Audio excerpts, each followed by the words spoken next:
Welcome back. This is Wolf.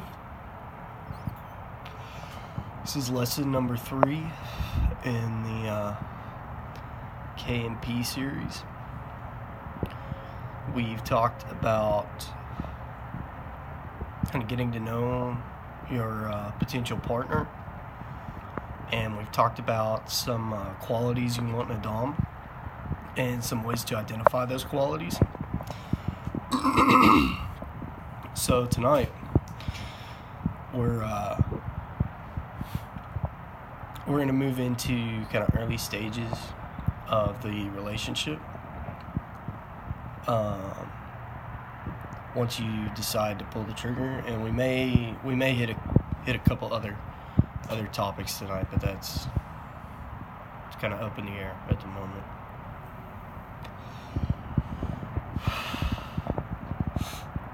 So,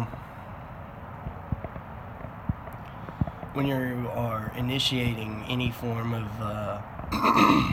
DS relationship, really any sort of power exchange, this may seem rather obvious, but it will behoove you to understand your role. Specifically for both partners to understand their roles and how they want their roles to interact. Now, that sounds pretty simple until you realize that just about every single doms a little bit differently, and every single subs a little bit differently.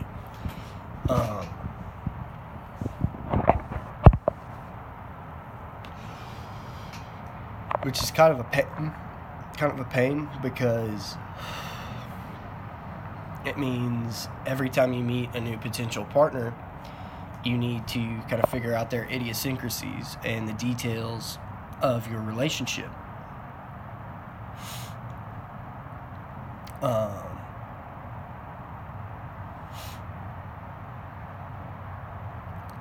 In a way, kind of 50, 60 years ago and going back, we had set gender roles, which made things a lot easier because if you're a female in your society and your culture has a gender role for the female, then if you're a little girl, you kind of know already what you're supposed to do when you grow up. And as a male, you already know what you're supposed to do when you grow up. You just fit into a predefined role. But things are a little more complicated since we threw those out. And so the first thing you need to do once you really initiate that relationship, or really before, kind of just prior to initiating, is figure out how your roles are going to interact. And to do that, again, you need to know what your role is. So if you're very new to BDSM or DDLG,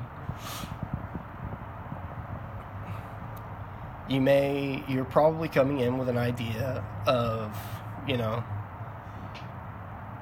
kind of what you want to do and how you want it to play out. But odds are pretty good that idea is going to evolve. As time goes by, it's going to develop.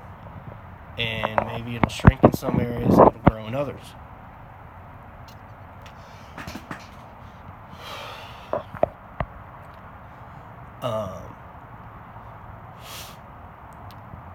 So to kind of get around that a little bit, it's in your best interest to do a lot of research.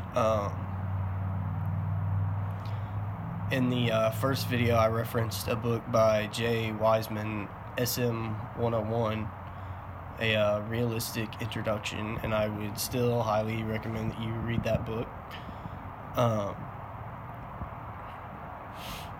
It's kind of like when you enter into BDSM, it's kind of like you're going into a class. And the more background you've developed yourself, if you've read the textbook before you go to class, then you can show up to class and already kind of have an idea of the questions you want to ask or that you may need to ask. And in BDSM, there are a lot of questions you both want and need to ask at the beginning of a relationship.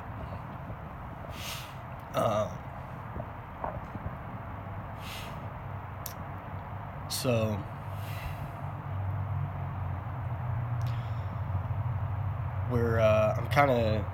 I'm not really sure whether I think it's better to start with talking about the contract or whether it's better to start with the power dynamic, because I think they kind of they go hand in hand, relationship to relationship. And so I guess we're going to start with the power dynamic. You need to, and this is kind of difficult because it really does they really are kind of best talked about simultaneously, but are still kind of topics unto themselves. So we're going to start with power dynamic, and that is which one of you is the dom and which one of you is the sub, which seems pretty simple on the surface until you realize that quite often people are actually switches, and it depends on the context whether they feel dominant or submissive in any given situation. And it can get really complicated really fast if you're, say, 6 months, 1 year, 2 years into a relationship, and all of a sudden someone is like, you know what, I think I'm a switch, and if that happens, then in your relationship you need to figure out if the dominant decides they're a switch, well, that means part of the time they want to sub, and so you need to figure out inside the relationship if the sub is capable of meeting that need or desire, or whether or not that's a need or desire that the dominant just needs to set aside.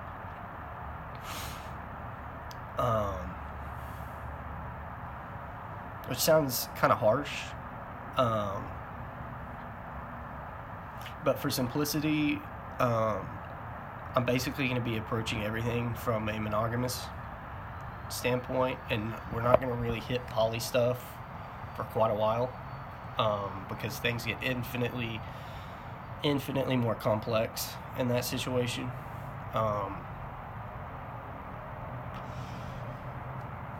A few things are simplified, but for the most part, the more people you add, the more complicated it gets. And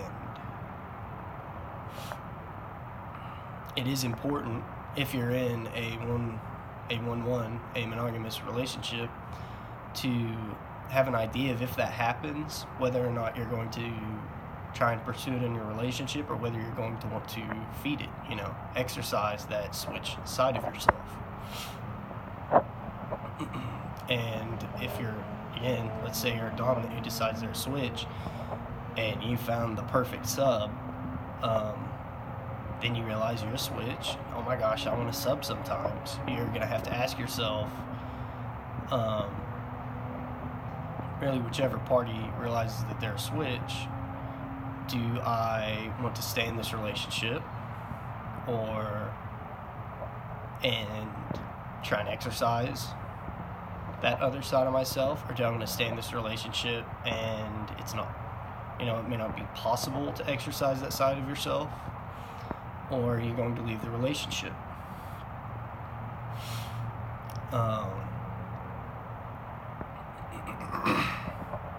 So already having an idea of who you are inside of your role and what your role entails is very, very important going into it. And then once you start to establish your power dynamic with your partner, oh man, I just forgot what I was going to say. Oh, sorry. Once you start to establish your power dynamic, you're going to find that you have sort of hard, kind of like with limits, which we'll talk more about. You sort of have hard traits, you have soft traits. And hard traits are, this is guaranteed, like what I am in this role. And then you have soft traits, which are basically negotiable.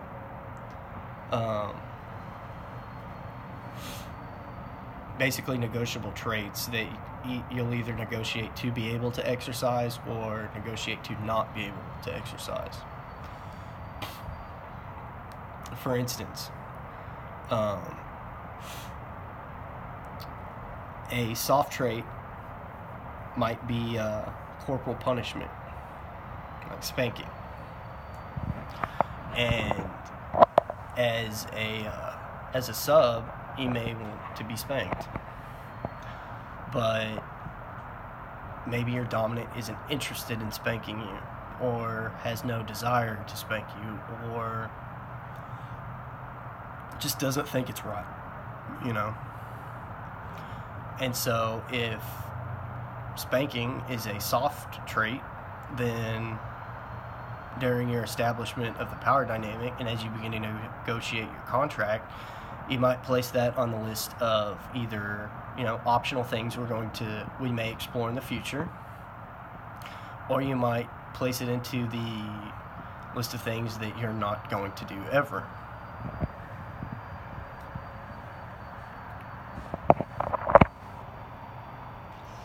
So, and we're kind of going to switch into contracts, because I think it'll be easier. So you initiate your relationship, and you've kind of figured out, what you want to be and what you want your dom to be, and your dom figures out, what he wants to be as a dom. And now you sit down, and it's time to make a contract. And contracts are very, very, very, very important.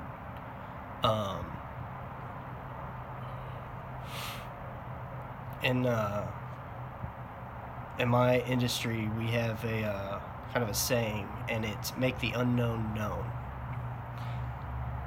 And what that means is unknowns lead to conflict and chaos. Conflict, chaos, and anarchy. None of which are good in a relationship. And if all the unknowns are a potential point of conflict in your relationship. So if you can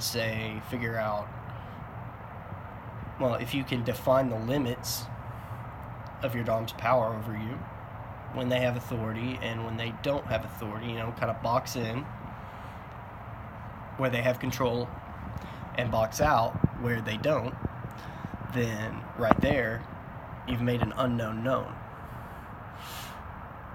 And you can kind of think of it like your relationship is this blank piece of paper, and what you're trying to do is map it out, figure out where the hills and the rivers and the roads and the forest and the valleys are, so that as you kind of navigate your relationship, maybe you don't want to go over that mountain, maybe you want to go around.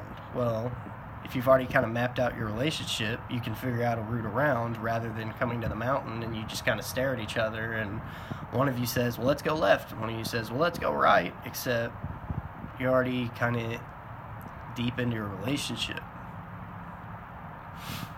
And so during the contract phase, we want to make as much of the unknown known. And generally what I recommend is,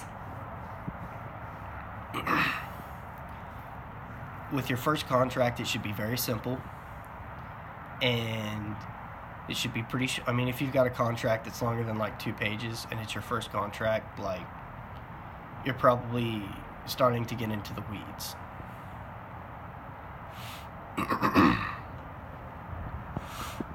As it were. And so the first thing you do, again, is you want to box in the authority, figure out where the limits of his power are, right? And box out where his power isn't. For instance, you've just met, and you're sitting down and you're negotiating your contract. Maybe you've known each other for a couple weeks or a month. Probably a good idea to go ahead and put on the table and say, you don't get to control me financially. You maintain separate accounts. Well, write that out. Sub is financially independent of the dom, right? And that way, if the sub has a job or whatever, you already know who has authority over that money. And, we're just starting out in this relationship. And so, probably best to keep the parameters on his power, those limits, pretty strong, pretty small. Or make his power pretty small to start out with, and then you can kind of figure out, as you go along a little bit, you can expand it. It's a lot easier to expand his power than it is to decrease it, right? Because we're dominant. We don't like being taken from. We don't mind being given to, and we don't like being taken from. And so those can be pretty contentious negotiations when you're trying to restrict power that's already been given.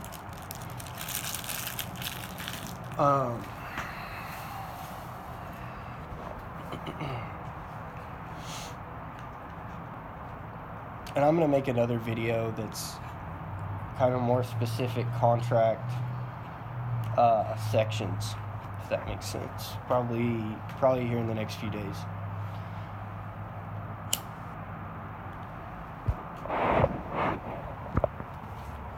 So, again, first we want to box in the power and box out the sections of authority.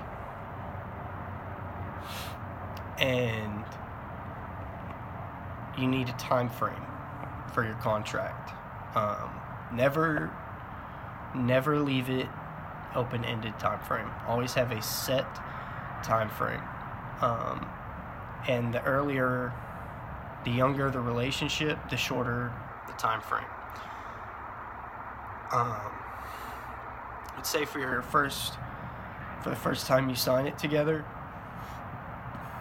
and you do both need to sign it. Probably no more than 2 weeks. And then, so you try out kind of your parameters. Where does he get to have authority and where does he not? Set out some basic hard limits, and I'd suggest that you kind of build on a separate sheet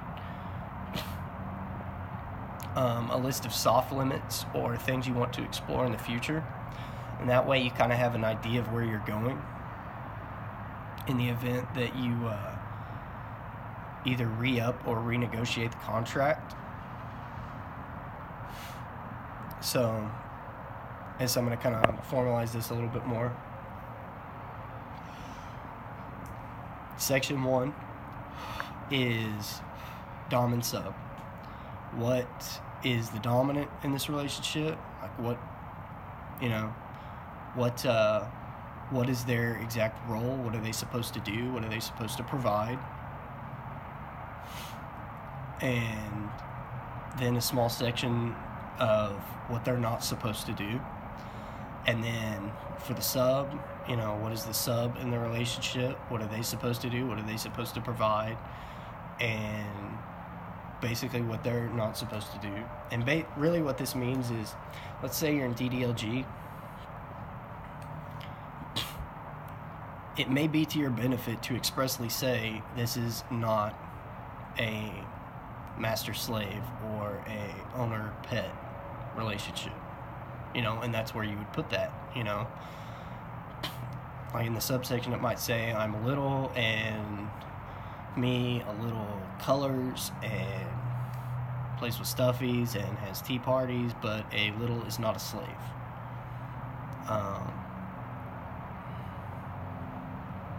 Or I am not to be collared, or, something along those lines.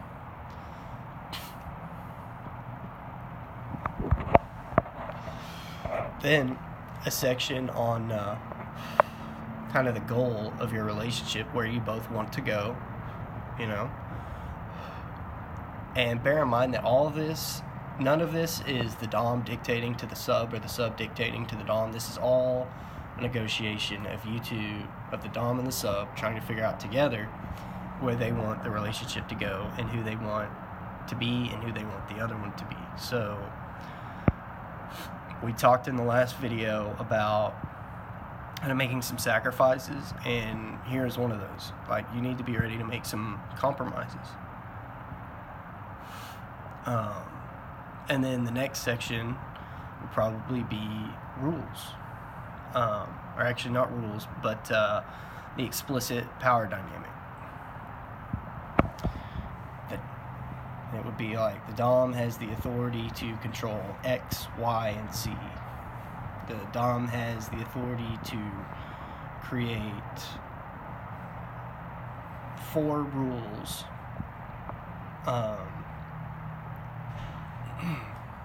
concerning the sub, based around the sub's behavior and dress, and maybe diet, right? And really, they can be whatever you want, or whatever the two of you think you need. And now you move into a limits section, and there's kind of like I mentioned earlier, there's hard limits and there's soft limits. And hard limits are no-go zones. The hard limits are the things that either, like, kind of an unorthodox, but like I have hard limits as a Dom. Like, there are things I will not do. But I also have soft limits, which are things that if my sub is interested, I will consider trying. And same thing for the sub. Like, there are things that the Dom is not allowed to do to me, or that I am expressly not allowed to do. And then as the soft limits, maybe, we talked about spanking a little bit earlier. Maybe you'll want to try spanking, but you're iffy on it right now, or maybe you like spanking, but you're not really ready to trust your Dom with that just yet. So you could put that under soft limits, And so basically what the limits section does is it gives the Dom and the sub a reference to look at. They can act as a few things. One is a reminder. I try to look over our limits section about at least once a month, but really I try to do it once every couple weeks. And it's just a reminder of, where can I not take her? If there's something maybe I've been thinking about, but it involves approaching one of those hard limits, well, that immediately gets taken off the table, or adjusted to, steer away from hitting that hard limit.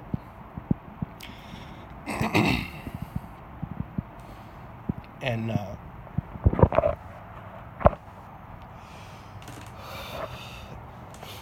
it makes it a lot easier to navigate kind of that map of your relationship when you already know where the other person explicitly doesn't want to go, and it gives you an idea of where they may want to go in the future, which is always a good thing. And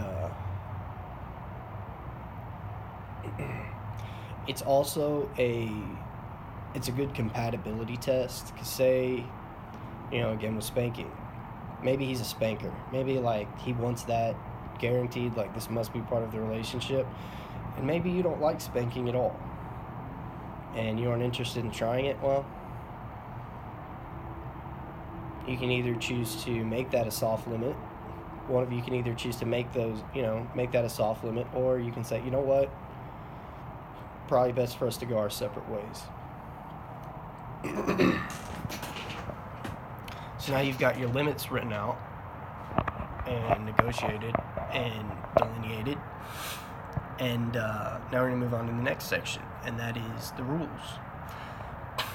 And again, the rules are not a dictate, at least not at this point. Remember, this is your first contract in this relationship, and so you want to negotiate the rules. Maybe it's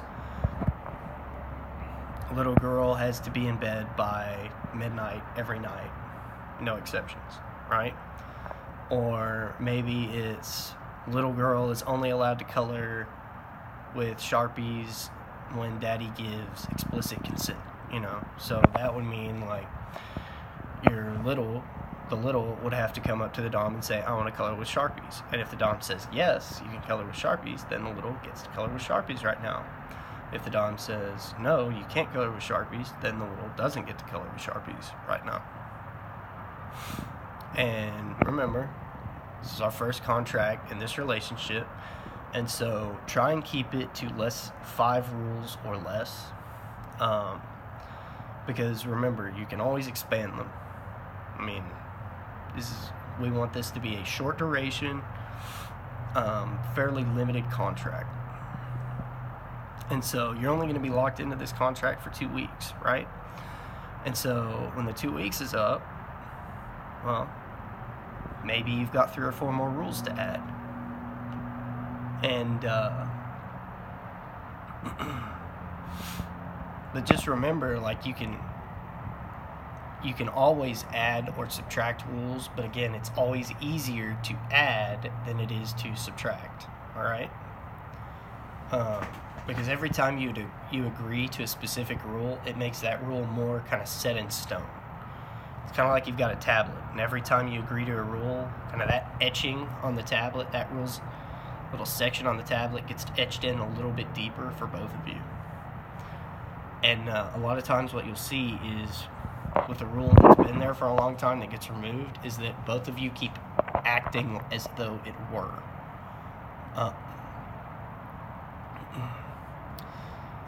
Which generally is not a good thing. You don't want to violate the contract casually ever. I mean, really, you don't want to violate it at all, but you don't want to get yourself accustomed to violating it in casual ways, because that paves the way to make it easier and more comfortable to violate the contract in bigger ways. So you want to make sure before you sign that contract that it's something you're willing to live according to, that you're willing to live according to the stipulations of the contract. And another reason you don't want, I have pretty much start all my contracts with 4 rules. And the reason for that is,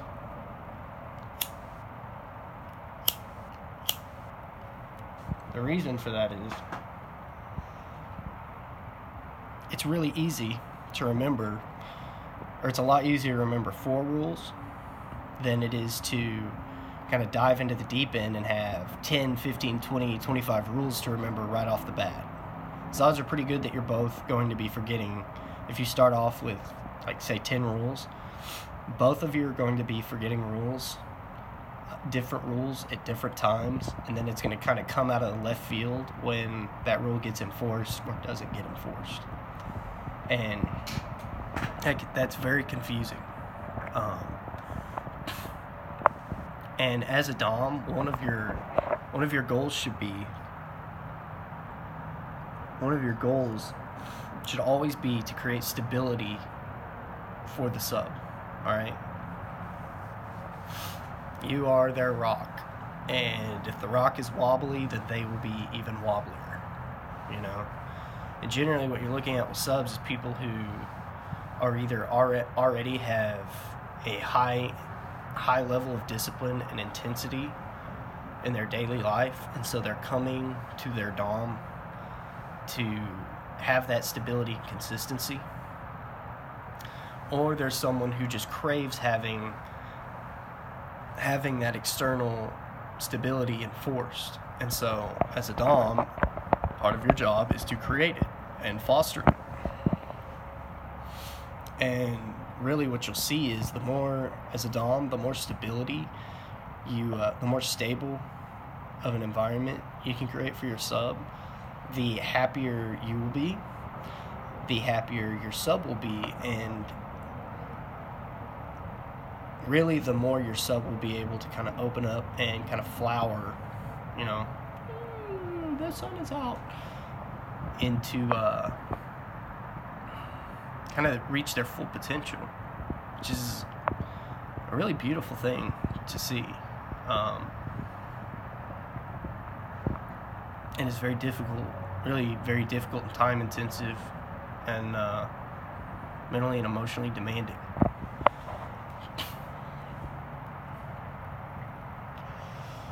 So remember, with our contract, we want a Dom subsection, we want a goals or objectives section, we want a limits section that's divided into hard limits and soft limits, and we want a rules section. And now, really important, you want a time frame section. You want it expressly written in how long this contract is going to last. And again, I would really recommend that you not go more than 2 weeks. Because that pretty much gives you enough time to test out the rules and see what's working and what's not. And then at the end of that 2 weeks, you can kind of renegotiate those rules or those stipulations and maybe hammer out your roles a little bit more, and then you can sign the contract again for another 2 weeks. And then once you're once you've got that time frame figured out, then you both sign it. Optimally, you would both be signing the exact same copy, but if it's long distance, obviously that's a little more difficult.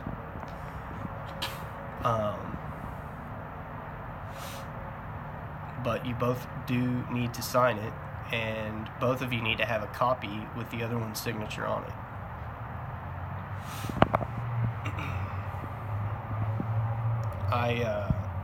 I consider it highly questionable if the Dom is the only one that has permanent access to the contract or the rules list or whatever, like any of that stuff.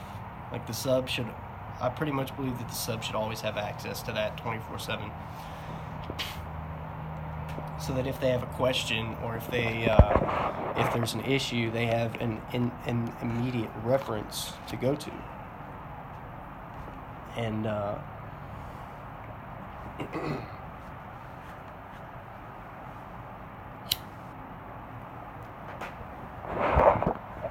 there's another section you can think about adding, but I tend, by keeping the contract short, you can kind of eliminate it early on, and that is delineating a discussion time. And what I mean by that is setting aside specific periodic dates, times, where the Dom and the sub can sit down and kind of talk on equal footing to see what's working and what's not, or figure out how the sub's feeling.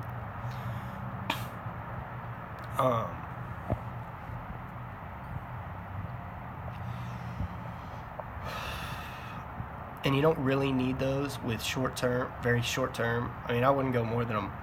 If you have a contract that exceeds 2 months, then you need to build them in. But if your contract is 2 months or shorter, then basically it ends up where, when the contract is short enough that when it's up while you're renegotiating, you can bring some of that stuff up. But that way, the sub and the Dom can have a kind of forum to bring forth their issues and concerns with the partner, and kind of figure out if there's an activity that, is approved by the rules, but it's maybe beginning to have an adverse effect on the sub. well, even though it's allowed by the rules, now you as a dom know, yeah, maybe we need to back off of that for right now. Maybe bring it back in later, but for right now we need to ease off that, fix correct the issue, and then maybe we can bring it back, or maybe when it comes time to renegotiate, we can just take it out, depending on kind of the circumstances.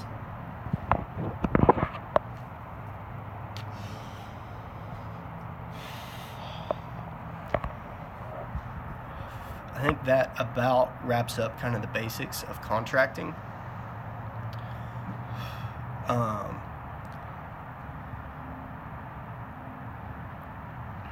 So we're going to talk a little bit more about relationships now, which I know is kind of backwards from what I did in the other videos, but oh well. So we talked about, you want a dom to be meek, and you want to get to know each other, and that trust is really important. So we're going to talk a little bit more about trust and honesty.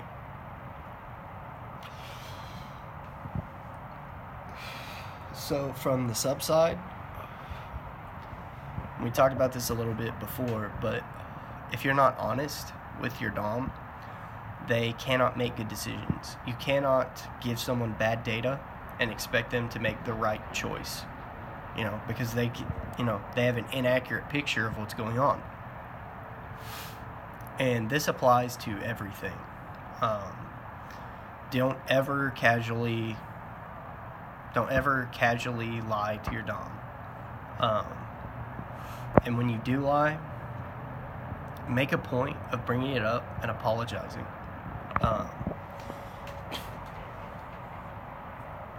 And basically what that's going to do,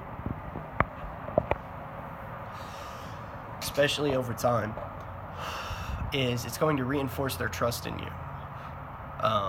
Unless you're just lying all the time, or they have pretty serious trust issues. But if they have serious trust issues, if you have serious trust issues, you really aren't mentally or emotionally fit to be in a BDSM relationship, because you're not capable of building the connections you need with your partner. And if you have really serious trust issues, I'd highly recommend that you seek therapy for that and work through that and figure out whether or not, your basic approach to people and life is A, valid, B, rational, and C, is it working?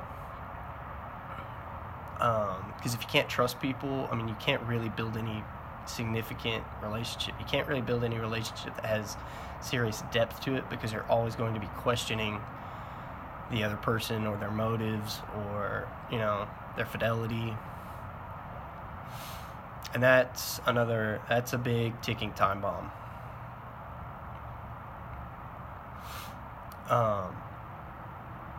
So when you lie, and this really, this applies to doms as well, but when you lie, make a point of bringing it up with your partner and apologizing.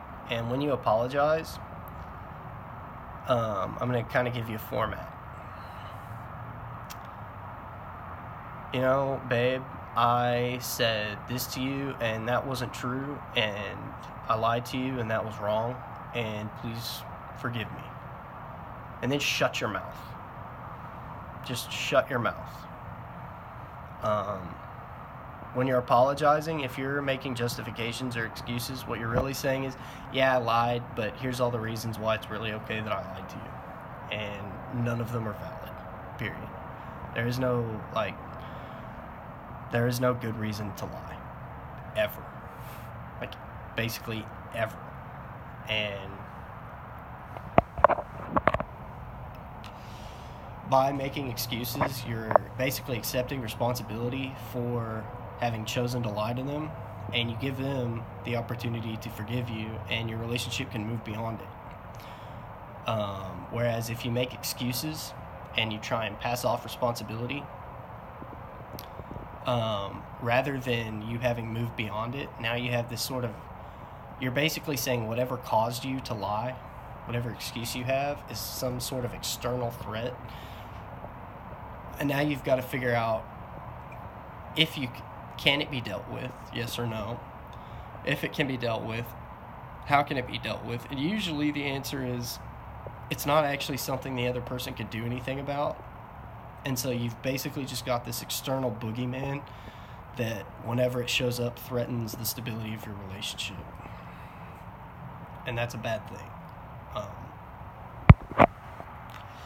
And you definitely don't want them to figure out from someone else or on their own that you've lied to them.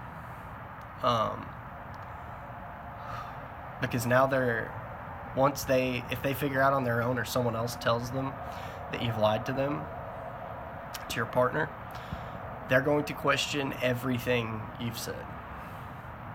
So as much as you can, this is going to sound kind of archaic, but your word should be your bond. Your yes should be yes, and your no should be no. And this is really especially important in BDSM because you don't want them to question your commitment to the relationship. You don't want them to question the validity of your relationship. And you don't want them to question, if they lied about that, well, did they lie in something in the contract?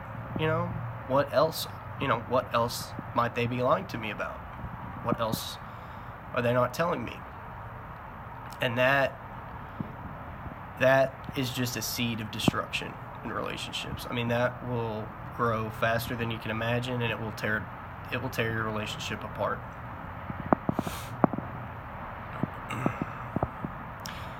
And kind of on lying from the Dom side, if you lie to your little, remember, our job as Doms is to create a stable environment, right?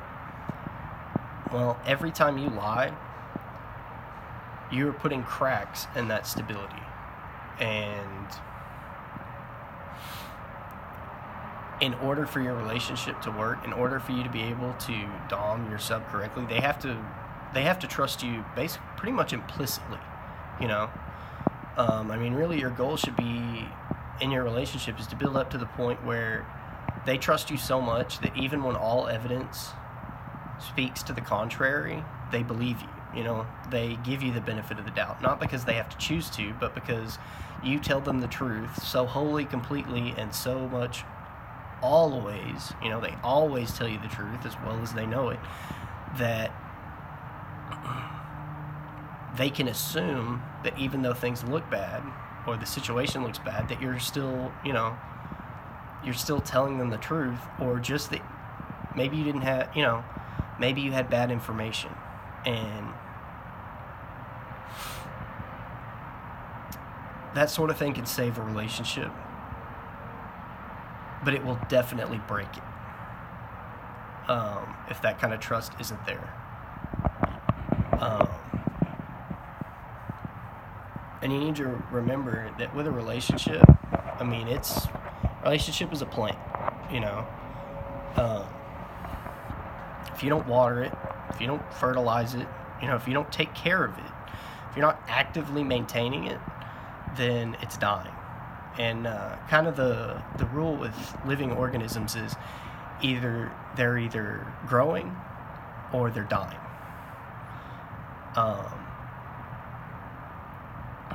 So if your relationship isn't growing, then it's dying. Now the question is, how much room, how much of your relationship is there to die before the whole relationship dies, right? And so if you're really trying to have a committed long-term relationship, then it's in your best interest to build your relationship, grow it as much as you can. And there is no fast way to do that. And it is work. It is going to be work. There are going to be days where you don't want to do it.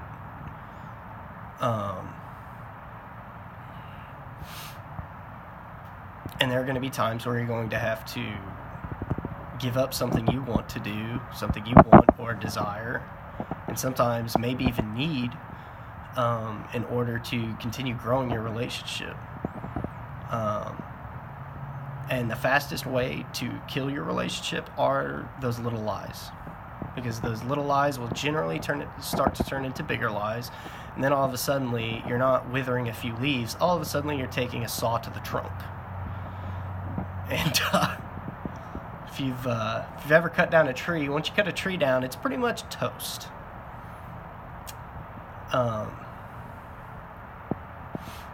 So once you cut that relationship down, if you get to that point, you're going to have to replant a new seed and start from scratch if you want that relationship to remain, you know. And the second time around is a lot harder than the first, all right? Because now you have old resentments and issues built, you know, the seed is already corrupt once it's been planted now, rather than you having the opportunity to plant a relatively, you know, pure, clean, and untainted seed to grow.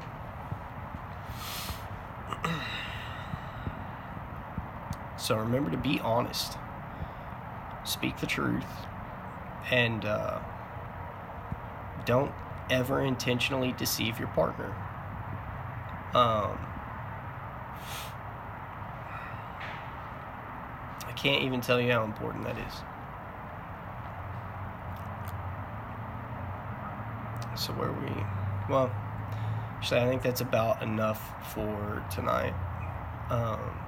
We're probably going to go into a little more in depth on contracts in the next video, and we may also, I may also give sort of a list of possible rules, or maybe examples, and then maybe a list of possible like hard and soft limits.